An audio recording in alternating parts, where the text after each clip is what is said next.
Interi do të vendosë në të berë nëse do të mbajnë në radhët e tij Kristian Aslanin apo nëse do t'i hapë rrugë transferimin të mundshëm të mesfushërorit shqiptar.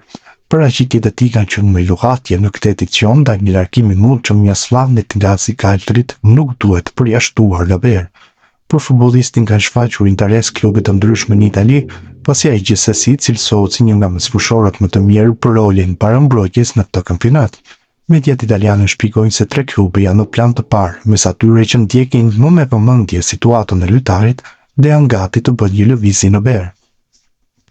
Bologna, Fiorentina dhe Torino bëhet e ditur se kanë kërkuar vazhdimisht informacione të mësojnë nëse Interi po e merr në konsiderati idenë e largimit të tij. Të 3 këto klube janë të gatshëm të bëjnë investime të rëndësishme ekonomike për të blerë futbollistin nëse krijohet mundësia. Interi ndërkohë vlerëson kartonin e Aslanit rreth 20 milion euro, por mund të pranojë dhe oferta pak më të ulta në varësi të situatës dhe planeve të klubit për merkaton në hyrje.